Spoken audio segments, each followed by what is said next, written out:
Vamos ahora a escuchar a Carolina Lleveda Aguilar García. Ella nos acompaña del Colegio Mexiquense y nos va a hablar sobre que se pongan en paraje que puedan oír y percibir. Diligencias de espionaje en un caso por alumbradismo en Nueva España, siglo XVIII. Adelante, doctor. Bueno, pues muchas gracias. Igualmente agradezco al comité organizador pues por aceptar esta ponencia que en mi cabeza sonaba muy bien, pero al final no sé qué quedó.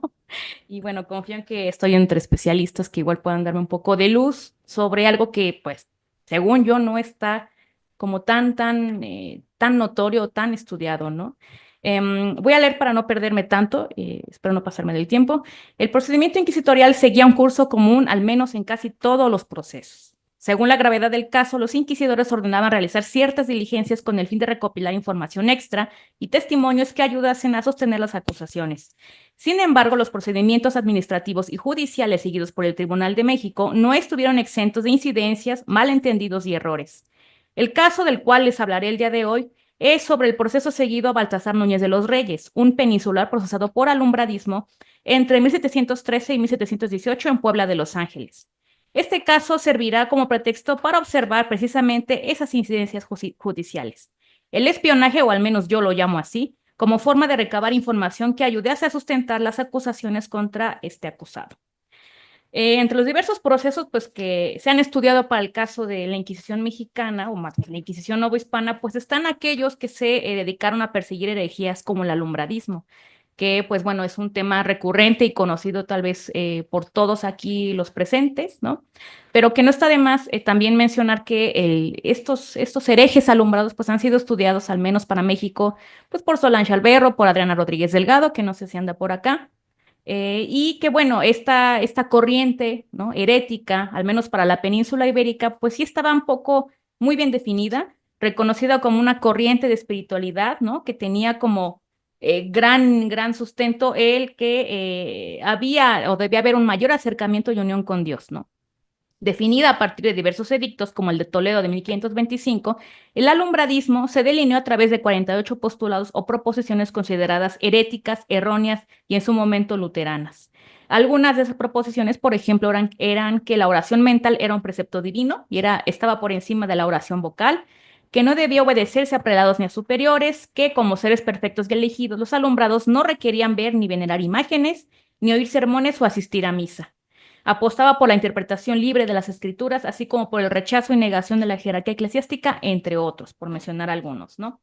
El caso que retomamos el día de hoy, pues tuvo lugar en Puebla de Los Ángeles, en donde precisamente en el siglo XVI, como ya se mencionó en la mañana, pues tuvieron lugar uno de los primeros procesos seguidos a estos grupos de alumbrados, ¿no? Donde, digamos, los implicados pues fueron el capellán Juan Plata, del cual ya nos hablaron hace un momento, la religiosa Agustina de Santa Clara, Catalina de Lidueña, Luis de Zárate, Alonso de Espinosa, que sentaron un precedente para darle, digamos, un tratamiento judicial particular a esta herejía. También cabe mencionar que la herejía como tal, pues tomó tintes propios en Nueva España y se alejó también de los aspectos doctrinales que se marcaban en los edictos, ¿no? Al menos desde mi perspectiva, los alumbrados novohispanos, al menos los del siglo XVII, XVIII, pues no conformaban estos grupos, ¿no? A la manera de estos grupos de Puebla, o Ciudad de México del siglo XVI, sino que eran casos aislados, por decirlo de algún modo, y cada caso es muy distinto, entonces de repente vamos a ver que sí, se les tilda de alumbrados, pero viene una serie de adjetivos también que al final pues terminan en algo llamado herejía mixta, ¿no? Como uno puede observar en los diversos procesos, ¿no? No voy a abundar en la implantación de la comisaría de Puebla, que también es en la Inquisición en Puebla, su presencia no está del todo estudiada, hay una tesis reciente que se aboca a la comisaría, pero hace falta todavía conocer más de las funciones de la comisaría del tribunal en la región de Puebla, ¿no? Sobre estas diligencias de las cuales yo me centro, que a mí se me hicieron bastante curiosas también, ¿no? Baltasar Núñez de los Reyes era un peninsular originario de Extremadura, que fue un centro también del fenómeno alumbradista, ¿no? Y pasó a Veracruz en Nueva España, pues siendo muy joven. en donde se desempeñó como barbero y sangrador. Al momento del proceso inquisitorial contaba con 54 años, estaba casado con una mujer oriunda de Veracruz y era terciario franciscano, ¿no? Que también es una tónica que se encuentra mucho en los procesos de alumbradismo.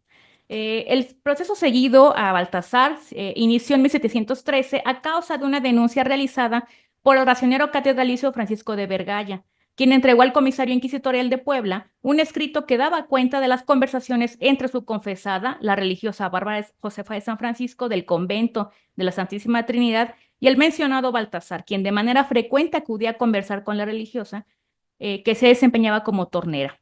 Los ámbitos conventuales regularmente vedados a los seglares contaron con espacios y oportunidades para la interacción entre el mundo y la esfera monjil.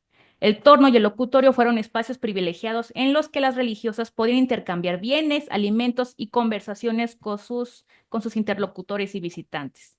Bárbara Josefa de San Francisco, Baltasar Núñez de los Reyes tenían una amistad que habían entablado desde Veracruz, intercambiaban ideas constantemente, ¿no? Y de las ideas que, por ejemplo, Baltasar le transmitía a esta monja, pues es que él estaba gobernado por el mismo Dios, ¿no? Y que los confesores que él tenía o a los que recurría no entendían su espíritu, que era pues superior. En otra ocasión, igual charlando con esta religiosa, con otra monja del convento y con un bachiller, Pedro José Rodríguez de la Vega, que era notario del Santo Oficio también, Baltasar planteó igual ideas muy escandalosas para la monja, que eran, por ejemplo, que había un cuadro de la Santísima Trinidad que según él no estaba bien pintado, porque así no se representaban las tres personas que integraban a la Santísima Trinidad, ¿no? Entonces, esta monja pues hace un escrito, se lo entrega a su confesor y el confesor recurre con el escrito al comisario poblano y es donde inicia toda esta maquinaria contra Baltasar Núñez de los Reyes, ¿no? Hay otra denuncia también de noviembre del 17 que parte de una seglar, María Alfonsa Suárez, española, dependiente de una tienda de pulpería que también era amiga de Baltasar Núñez de los Reyes, que se quejó de que pues le hacía insinuaciones pues un poco picarescas, ¿no? Hacia su persona y le decía que pues ella podía pecar con cualquier hombre, ella tenía algunas deudas, podía pagarles con otro tipo de favores a estos hombres y que él podía absolverlas, ¿no? Porque él tenía esa capacidad, tenía más capacidad que el Papa para absolver, entonces ella podía hacer lo que quisiera, él podía absolverla, ella podía pecar, porque él tenía esas capacidades, ¿no? Eso obviamente a ella no le llama la atención, no le gusta, no le parece bien, se queja con el comisario de Puebla, que era el bachiller Onofre Miguel del Castillo, ¿no? Que era también formaba parte del Cabildo Catedralicio de Puebla, ¿no? Mencionando un poco lo que se decía hace rato de los comisarios y sus vínculos con otras instituciones. Y el comisario a la vez recurre al Tribunal Central en México y da una relación de ambas quejas, ¿no? De la religiosa y de María Alfonso. El Tribunal de México lo que le manda al bachiller es muy práctico, es bueno, tanto que hay sospecha de herejía, ¿no? Pues mandamos que el comisario disponga con el recato y disimulo que mejor le pareciere, el que 2 eclesiásticos prudentes y advertidos se pongan en paraje que puedan oír y percibir lo que el Baltasar Núñez de los Reyes dijere, parlare y comunicare con dicha María Alfonso Suárez, tal que lo puedan oír y percibir los 2 eclesiásticos que lo estuvieron observando en parte retirada. En 30 de enero del 18, pues se hace la diligencia. 2 bachilleres, Diego Jacinto de Barrios y Juan Antonio de Barrios, notario, me parece que eran pues consanguíneos, ¿no? Acuden junto con el comisario a la tienda de María Alfonsa, se colocan en una parte oculta donde hay un agujero con puerta cerrada. Ellos a través del agujero pueden observar y pueden oír lo que platican estos dos. María Alfonsa manda a llamar a Baltasar, a que acude con ella y comienzan a platicar de varias cosas escandalosas, ¿no? En el proceso están los testimonios de estos 2 espías, ¿no? Y lo que Baltasar le comenta igual a María Alfonsa, pues no distó mucho de lo que ella pues, ya se había quejado, ¿no? Que él tenía la autoridad del Papa para absolver, le recomendaba que si ella salía embarazada, pues que podía introducirse unos dedos, desechar el producto, abortar, no le iba a pasar nada porque él podía absolverla, ¿no? Que si ella tenía vergüenza y pues debía echarla al caño, ¿no? Que para ir al cielo y al purgatorio y al infierno, pues habría que tener mucha quietud de espíritu. Ella no tenía una quietud de espíritu, pero él sí desea tener una quietud de espíritu, que él iría al cielo, reposaría en el pecho de Cristo y que besaría a Alfonsa, pero también a Santa Clara y a Santa Teresa, ¿no? Y que Dios le avisaría igual del deceso de su esposa, él la absolvería y que todas las monjas eran y sus hijas espirituales y él podía entrar al convento que quisiera, desflorar a cualquiera de ellas, sin pecar ni él ni ellas. O sea, unas cosas muy, muy tremendas que obviamente a estos bachilleres pues no les parecía, ¿no? Lo curioso también del caso es que él, por ejemplo, siempre se mantuvo negativo, o sea, se le hacen las admoniciones, las testimonios de testigos, se le leen estos testimonios también, los testimonios de los espías, él siempre se mantuvo negativo, ¿no? Se le pone un abogado de oficio que al final abandona la defensa porque dice, pues es que esto está negativo, no puedo ayudarte de ninguna forma porque, pues no colaboras para que yo te defienda. Finalmente los calificadores pues deciden darle a Baltasar pues lo tildan como iluso, alumbrado, claramente sospechoso de molinismo, luteranismo, siendo algunos de sus dichos y hechos hereticales y que suponen falso error y creencia en su entendimiento, blasfemo e injurioso de la Santísima Trinidad, que atenta contra el sexto mandamiento y santo sacramento de la penitencia, usurpador de la verdadera y legítima facultad de su administración y presumido embustero. En la etapa de votos en definitiva, pues uno de los inquisidores, Juan Cienfuegos, planteaba que se le aplicara el tormento a Baltasar, ¿no? No hay registro de si realmente se aplica o no. Aparentemente no se sigue la diligencia de tormentos y finalmente se le da la sentencia de salir en auto público de fe con insignias de blasfemo, hacer apuración de levi, 200 azotes por las calles públicas en bestia de la barda, destierro por 10 años de Puebla, Veracruz, México y de la Villa de Madrid, y servir 8 años como presidiario forzado en Santa María de Galve, en Florida, ¿no? Hasta ahí todo va muy bien, ¿no? Lamentablemente no he encontrado algún otro caso en el cual se haya seguido una diligencia similar de espionaje, digamos, parecida a la que se aplicó en este caso, ¿no? Sin embargo, pues ya indagando un poco en el manual de inquisidores, pues sí hay como se establecen algunos lineamientos para investigar cuestiones de herejía, por ejemplo, ¿no? Se establece que hay una pesquisa que podía establecer que dos sacerdotes con 2 o 3 seglares podían también hacer estas pesquisas en casas, aposentos, soberados, sótanos, cerciorarse que no hubiese herejes escondidos, ¿no? Por su parte, Solange Alberro, por ejemplo, ya ha documentado muy bien la actuación de los soplones y los malsines, como ella les llama, que eran antiguos sospechosos que se prestaban a tomar nota de las conversaciones sostenidas entre reos de las cárceles inquisitoriales. Los soplones profesionales eran aquellos funcionarios de la Inquisición también, alcaides, ministros y ayudantes, que al igual que los bachilleres mencionados líneas arriba, se colocaban en buen lugar con la complicidad de la oscuridad para tomar nota de las charlas entre los reos. La autora señala que era una práctica usual, al menos en el contexto de la persecución de judaizantes, de la cual la Inquisición novohispana se cuidaba de señalar o de mencionar a las autoridades de la Suprema, pues en sí constituía una irregularidad. En 1718, Diego Osuna Fernández, comisario de Veracruz, daba cuenta de haberse encontrado muerto en un arroyo a un hombre viejo, calvo, de barba larga, muy cano, con calzones de paño algo verdosos y un grillete en el pie. Se trataba de Baltasar Núñez de los Reyes, quien murió en un arroyo llamado el Paso de los Negros y sentenciado a trabajos forzados, ¿no? Hasta ahí llega Baltasar Núñez de los Reyes, pero 2 años después, en 1720, la Suprema, bueno, el Tribunal Novohispano informaba al Consejo de la General Inquisición pues, sobre las causas seguidas, en particular esta de Baltasar. 2 años después, en el 22, el Consejo le manda un escrito a la Inquisición de México y dicen, bueno, esta diligencia donde mandan a poner a 2 orejas, ¿no? Que escuchen todo lo que platicaba Alfonso y Baltasar, pues había sido una diligencia sobre extraordinaria, irregular, ocasionativa de pecado y que el Tribunal, pues, de México, pues, evitara ejecutarla en las demás causas que ocurrían, digamos, a futuro, ¿no? Y no solamente eso, también la Suprema indicaba que la sentencia que había dado el Tribunal de México, pues, no era la adecuada.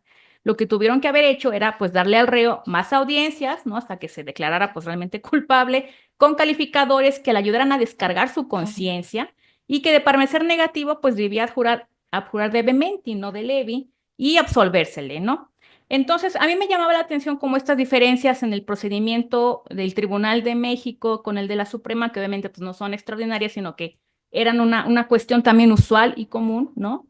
Y también esto se explica un poco también, como lo señala Consuelo Maqueda, pues porque la distancia entre ambos tribunales y los demás de la monarquía, pues fue un factor determinante, ¿no? Porque implicó que estos tribunales actuasen con relativa libertad, ¿no? Que siguieran criterios y estilos particulares también de procedimiento consistentes en seguir un procedimiento ya establecido por reglamentos, pero siempre introduciendo novedades, ¿no? O incurriendo en prácticas que tal vez reducían el ritmo procesal, ¿no? Pues además de ello también tomar en cuenta la comunicación entre la Suprema con el resto de los tribunales periféricos, ¿no? Que era siempre vertical y que también dependía mucho de los informes que se enviaban de los tribunales periféricos hacia la Suprema Inquisición, ¿no? Entonces, bueno, también ahí hay otra cuestión que finalmente lo que aparece en el proceso es solamente una copia de la carta enviada por el Tribunal de la Suprema. No sé si esta carta también entra en ese género de cartas acordadas que tenían como función también regular un poco el gobierno de los tribunales. Eso creo que es algo que falta por estudiar. Y también, pues, intentando insertar un poco este conflicto o esta diferencia de procedimientos en el contexto propio del Tribunal de la Inquisición en la península, ¿no? Que son estos intentos de reforma de Melchor de Macanaz, que también por ahí, pues como apunta Gabriel Torres Puga, pues sí, él en algún sentido menciona que Garzarón, un inquisidor y visitador también de los tribunales para Nueva España, pues en cierto año, 1716 me parece, 15, realiza el último gran auto de fe con hoguera implicada, ¿no? Y que este auto de fe, al menos él lo que interpreta es que pues era una forma también de hacer visible y de hacer vigentes los métodos del tribunal novohispano al menos, ¿no? Yo creo que hay también que afinar un poco la visión y pues intentar sobre todo encontrar otros casos también de incidencias o de diferencias en el procedimiento entre el Tribunal de Nueva España con el de la Suprema, que seguramente sí los hay. Yo no he encontrado otro, al menos para los casos de alumbrados que he trabajado, no he encontrado como este tipo de diferencias o de señalamientos de la Suprema a los procedimientos y sentencias dados al Tribunal de Nueva España. Pero pues finalmente esto era como lo que les quería yo exponer, les digo, finalmente en mi mente sonaba muy bien, al final no sé qué quedó, ¿no? Pero pues yo espero tener una buena retroalimentación de aquí de especialistas y gente que tiene más experiencia y que se ha ocupado un poco más de trabajar el proceso judicial propiamente del Santo Oficio. Pues hasta aquí lo dejo. Gracias.